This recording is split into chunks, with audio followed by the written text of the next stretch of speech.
Hello everyone, this is CJNovo992 and today we're back for another brand new video. A video that I feel is very different from norm, and I do feel a wee bit miffed right now because me and thee over the years, ladies and gentlemen, have shared and experienced some of the highest highs you can have in football, and on the flip side of that we've faced some of the lowest lows. And you know me, normally when we win I'm right up here, I'm diving about, I'm having fun, and when we lose I'm scunnered and I'm ranting and I'm raving. But I find myself in the very unusual position where I'm neither up or down. I feel myself in the middle, and I don't know how really to express that, because yes, it's not nice to lose a game. Yes, I'm gutted in a way that we didn't go ahead and win this game, but am I ranting, am I raving, am I scunnered beyond belief? Am I going to sit up all night and wonder why we've actually went ahead and done it and what's happened in this game?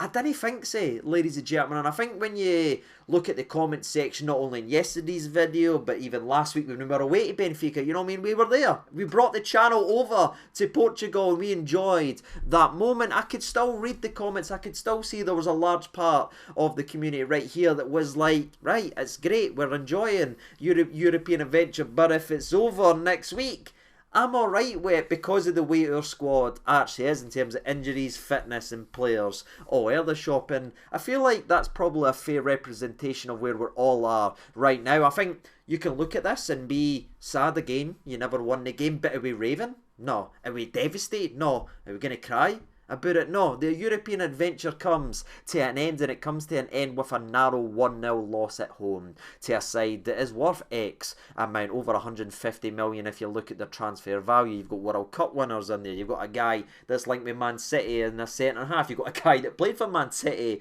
in the centre half, you've got guys linked for a lot of money and a lot of Portuguese international caps. So I think if you look at that and you just look at it on paper, on the actual surface, losing a narrow way like that is probably the way you don't want to see your team go out. But if you're going to go out, you didn't want to be embarrassed, you didn't want to be played off the park, you didn't want to be humiliated, completely outclassed. If you're going to go out, ladies and gentlemen, it's probably in that narrow fashion as you want, as it could have went either way. And unfortunately, over the two legs, if you just look at it fairly, luck just wasn't on your side. And you know, with the time I've had from the full whistle gone to feeling how I felt in the stomach for gone round and round in the old noggin, to the time it's took me to sit here looking the camera and start filming, sorry, I've been going back to the same scenario in my mind. I want to share it with you all watching today's video, because I think if you look at the last week, you look at the Benfica one last week, you look at obviously Easter Road at the weekend where we won 2-0 in the Cup quarter final, and then the day, if you look at that week and you mix up any way you want, and if you could take this result and do a wee bit Eddie Murphy trade places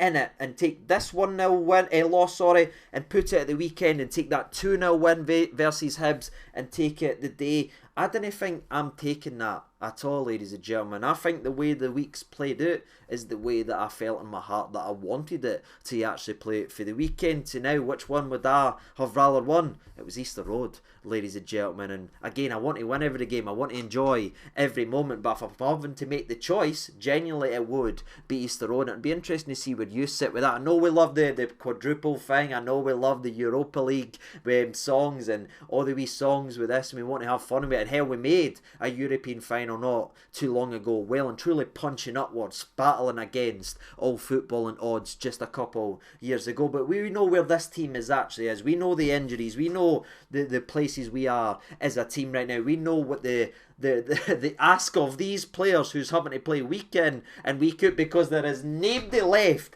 in the actual building to play. That is a tremendous ask, and if we want to be successful in what we want to truly win this season, maybe going out the way we have the day, saying goodbye to the European adventure, making a lot of money on the way and leaving with our head held high is probably the best case scenario in my personal opinion. And that's how I feel. If you were giving me the Hibs one at the weekend or this one, which one would I rather win? It's the one at Hibs all damn day. And in a weird way, if you look at the way the two managers approached the two-legged tie, way the first leg, the weekend, and this one right here, it probably leans into that a little bit, as well as the Benfica manager was able to make 6 changes on the weekend. You know what I mean? His weekend game rested as the priority was this game versus Rangers. What did we do? ladies and gentlemen, we started the exact same at 11. It started on Thursday, looked jaded on Thursday, but that is our best team on paper. And Phil Clement went, I didn't care what's happening next week. I didn't care what's on either side of a cup quarter-final. What matters to him was that, and that's why he went out there and started it. So maybe in a weird way that was his mindset as well. The true priority was the domestic cups that's available for us to win, and that's the way it's shaping out. The European football is gone, and I'm not sitting here saying that was the decision made. It wasn't on paper. We decided to win at Hibs, so we never won the day. I'm not saying any of that nonsense, but I'm just trying to give you a wee bit of thought and a wee bit of understanding of where I am and why I'm no ranting and raving and why I'm no gutted and why I'm no absolutely devastated. That's where I am with this one. I'm kind of like, I guess if the European adventures has to end this season, let it end with us leaving with our head held high and be frustrated in A, B and C, but we didn't embarrass ourselves, we didn't let ourselves down, and we weren't outclassed versus a side that had all that money. No, we were doing it to the barest the bones, and it took a goal that we gift wrapped for them to beat us. So ladies and gentlemen, before we get into the game recap, it's time to wave goodbye to the European adventure. It would have been nice to take another away day where I took you right here on the channel the same way we took you last week, and we would have enjoyed sharing that moment together. But we've had moments, we've had great memories in European football. There's fan bases, ladies and gentlemen, there's fan base in this country that hasn't been able to enjoy a European knockout, ladies and gentlemen. In the last 7 days, we've had more European knockout memories than guys that's in their early 20s supporting other teams. That's what you can look at when you look at European football. It's been fun, it's been an adventure. We've had some great moments, some disappointing ones as well, but it's time for the curtain to fall, and now the sole focus of us is all on the old domestic football. And I think if you ask 99.9% of Rangers fans where their focus, where do you want the players and managers' focus to be, start right there. But of course we've got a game recap to discuss, and that's not going to slow down at all right here, as trust me, there's a lot I have to say on this one. And I think you all know where the majority of the video is going to be. A certain set piece that everyone loves on laptops and expected G's and all that crap that people love these days. But in terms of us, is absolutely shambolic. And if you look at the two legs, ladies and gentlemen, Benfica scored 3 goals. We had a hand, no pun intended, in all 3 goals. One of them was an own goal.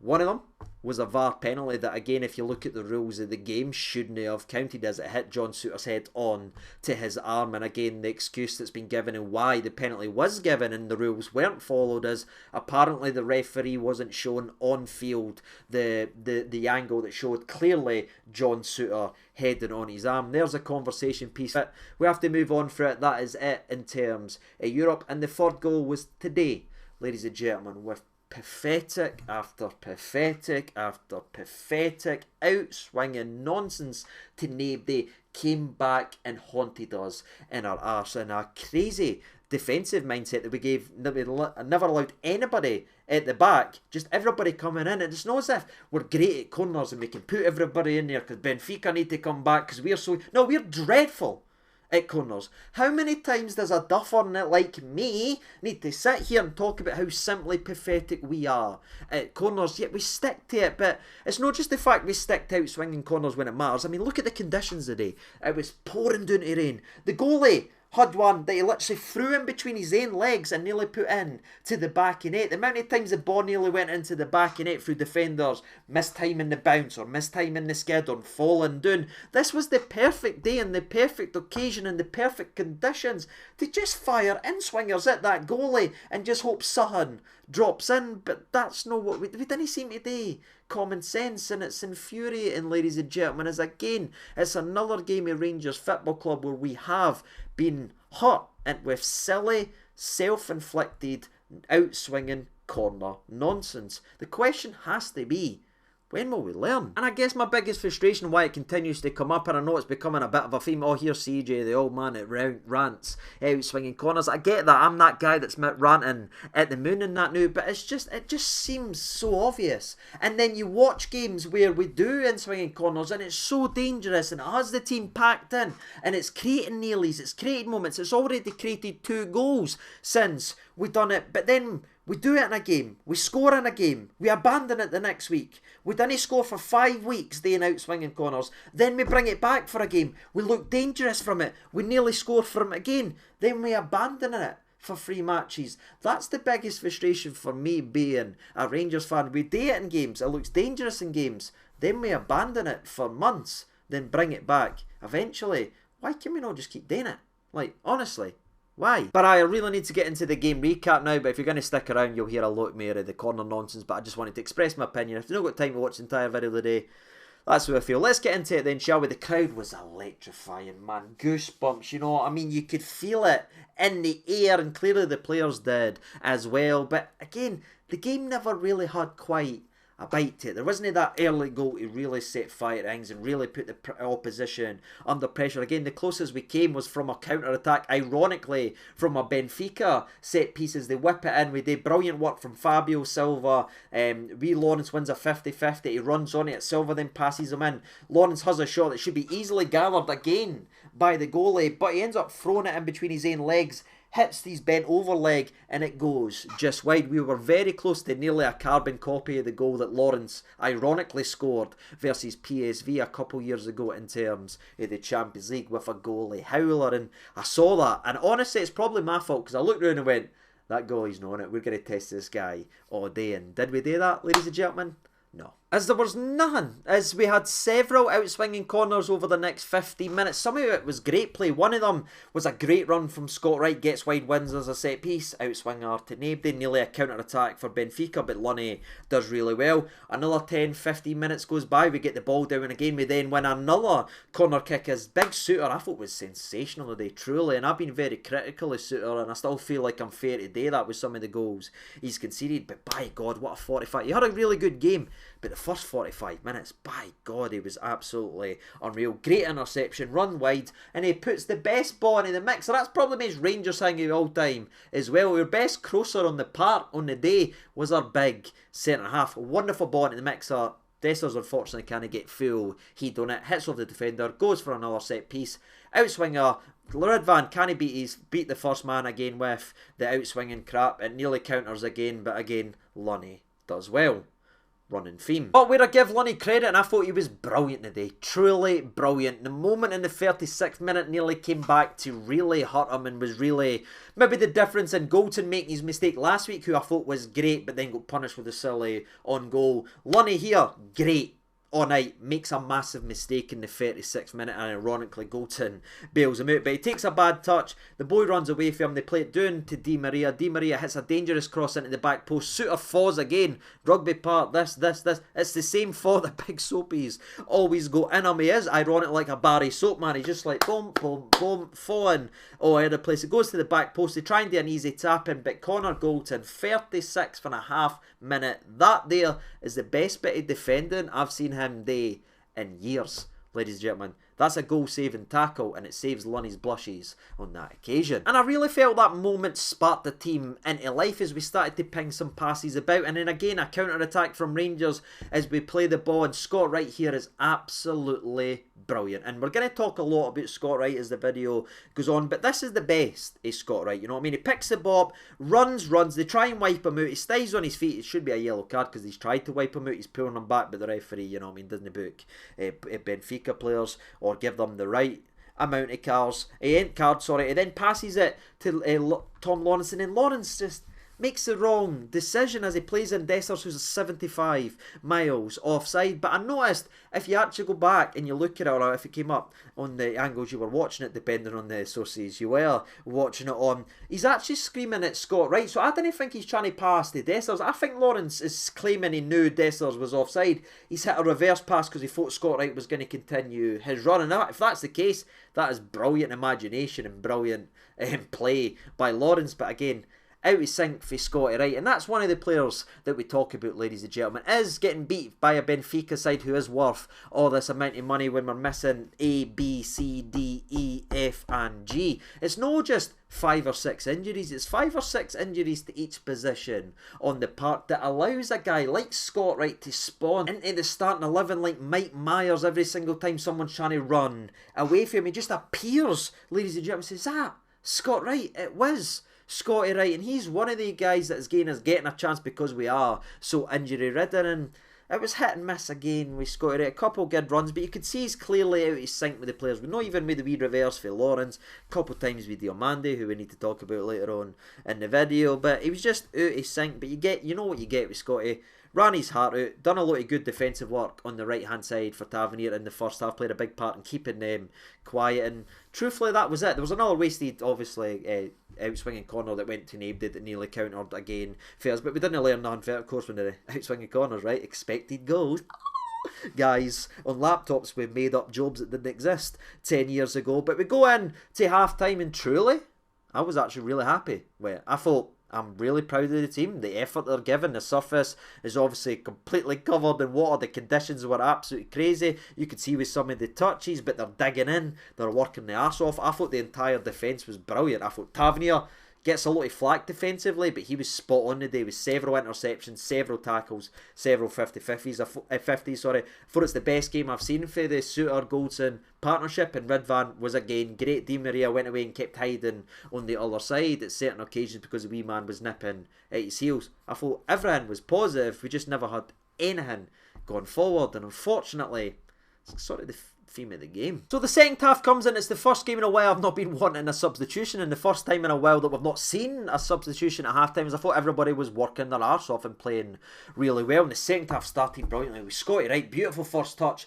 drives, plays a wonderful ball without saying he was fit to Dessers. Dessers then hits a fake shot, and that defender's clearly not done his homework, because I was more shocked at the defender buying the fake shot than actually Dessers doing it. The defenders clearly skipped the old homework in terms of scouting big Dessers, but it's a great bit of individual skill if you want, and his end up shot is deflected and it goes wide, but I don't know, I don't think that shot's gone in anyway, you know what I mean? It just looks like he's hit it kind of like side fit. I don't think it's beating the goal. I think it's gone straight to the goalie for the angle, and the worst thing that could have happened is the defender bit it that badly that Dessers is now going to keep doing it and doing it and doing it. I want more people to be like Mugabe. I know it was a terrible result, but see, he never fell for any of the silly fake shot nonsense that Dessers actually does. He just marshalled them and bullied them all afternoon. We need more defenders to do that to Dessers, because Dessers, if this keeps happening, he's going to say, oh, it absolutely works. I'm going to keep doing it. I'm going to keep doing it. Drives us mental, and unfortunately for big Dessers, we all wanted to turn around. We all thought it could be a moment for Dessers, but aye, you could have literally forgot he was playing in both games over the last two legs. Yeah. He was a non-entity. But you might be thinking to yourself, well, it's a deflected wide, so that means it's a corner. Does that mean a wee bit of a chance to put pressure on the goalie? No. Outswinger to Nabed, easily clear for Benfica. That was nearly a counter-attack that Lunny had to cut out. Jesus, the work that Lunny done the day was absolutely ridiculous there, and he had some good moments in terms of skill. The next time we had an actual chance was a couple of minutes later with Tavernier, whips in a dangerous cross. Dessers has kind of got his hands on him and everything like that, but it's not a penalty for me. Hits the defender, rolls just wide, a whisker wide, if you will, and you're thinking, alright, but yeah, it's a corner. You know where I'm going. Nabed, ladies and gentlemen. Let's jump over next 5-10 minutes as Diomande has a shot on target, and I feel like we need to talk about Dio, because if this is Jose Cifuentes, who had a similar game to this guy would be getting absolutely hounded. As honestly, he was miles over it. For the first touch of the ball, he tries to do a no-look nonchalant back pass. You remember that Golden had to bail him out with a really good bit of defending to actually put it back to Jackie Butland. And I was like, what is going on with this laddie? He was miles off it, and aye, if we were being overly critical, that would have been the only sub I made at half time. But again, with that guy's individual quality and a chance for a goal, you're expecting it. But 50th minute, has his shot on target, and over the next 10 minutes, this guy's energy level just went like that, and I was screaming. I was nearly losing the vocal cords, praying that he got subbed off. The 59th and the 61st minute came from really good defending from Rangers, because again, we're talking about Rangers chances, but Benfica are a quality side, and there was a great interception slide tackle for Golden where it looked like they were going to beat us again from a shot. I'm just sick of talking. Can I just stop saying the word outswinging corner? I really wish that I could.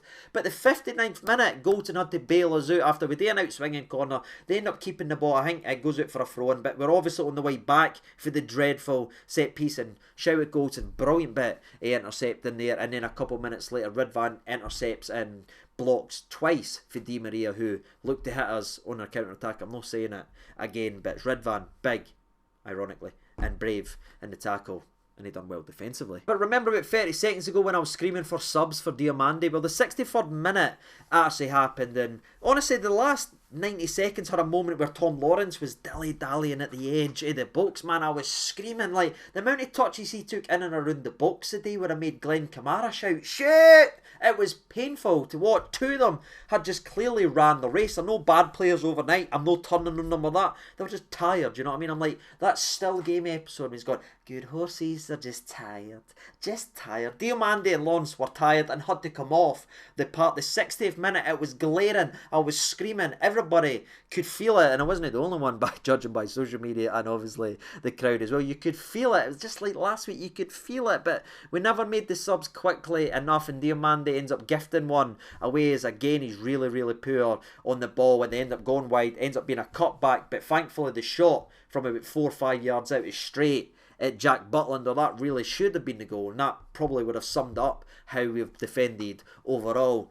Until what happened 3 minutes later, ladies and gentlemen, where for one of the last times, thankfully in today's video, I'm going to say the word outswinging corner, but knowing us, it won't be the last time I had to say it in a reaction video, as we didn't learn our lesson from the 5-6 times that we've done it. We've done it their lesson for the times we've conceded over the last couple seasons. We just didn't learn our lesson, and at this level, when you're playing this quality, you're going to be punished. Dreadful set piece that comes in again. I think it takes a couple bounces. I don't even think it goes by chest height, if I'm honest, but it drops into Dessers. Dessers, I don't know what he's doing in it. They do a quick counter attack. Di Maria headers the ball onto Rafa Silva. I think everyone thinks it's offside, but he runs through, scores brilliantly. It's quickly ruled as offside, but after a lengthy VAR check is given as onside, and I've looked at it, it is onside. Nothing wrong with the goal. My only complaint is, ladies and gentlemen, if you allow me for a second, is the guy that headed it, the guy that assisted it in Di Maria, shouldn't he be available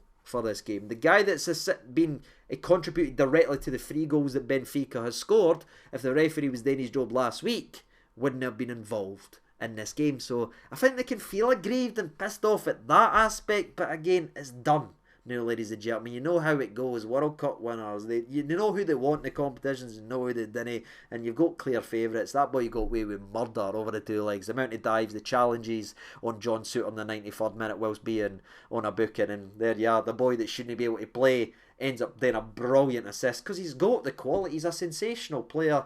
And Rafa Silva has always got a goal, as I keep saying in all the preview videos. He's always got a goal in him, and he took that brilliantly. It took a whopping 7 minutes after that, however, for us to finally make the substitutions that should have happened not only 7 minutes prior, but the 3 minutes before they ended up scoring the goal, as we started freshening up a little bit. As Cantwell come on, clearly not anywhere near ready, but when you've got the quality, you need to go ahead and do it. Lawrence was blowing out his arse, and Scotty Wright came off for Rabi Matondo, who I wanted to see have a moment of quality, but I don't know how you feel, right? I'm so proud of my team, and I'm sure you are as well. You'll be proud of your team over the 2 legs.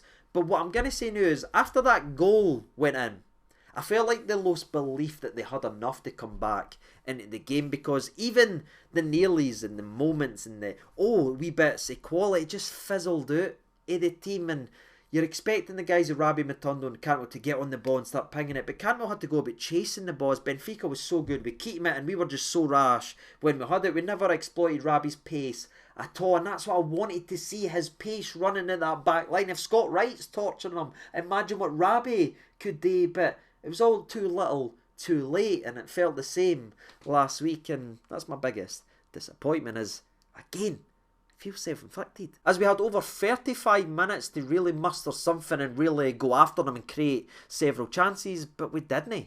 Ladies and gentlemen, Roof came on, Raskin came on, but the team that looked likely to score was Benfica. They had a brilliant shot around about the 81st minute that's wonderfully saved by Jack Butland doing to his left. Phenomenal save by the big man, but we just never had anything. I feel like the goalie done his job, the defence done his job, the midfield, pretty much John Lunstraum, if I'm honest with you, done his job. But the attacking players, the guys that had to add a bit of creativity, just never done theirs. If you get me, and it's usually, when I remember saying something similar where I feel like the attack's done their job in the midfield, but the defence has been all over the place. I feel like it's flipped on that, and I think if you look at not only the last 35 minutes of the game, but when the 5 minutes added on, the crowd erupting, we're all up on our feet, we're screaming, you're like, come on now, let's do this. And we never mustered a shot. We passed that boot at the back for about 3.5 minutes. We wasted more time in the 90th minute than Benfica did. And I just didn't believe we believed that we could go ahead and score. And it looked like it, as even deep into the 95th minute, 45 seconds, 50 seconds onto the clock, we didn't muster a shot. We were still passing it about, and the way that the game ended was us passing it backwards before hitting it in the box. Not even a crossing in it, not even a long punt in, not even nothing.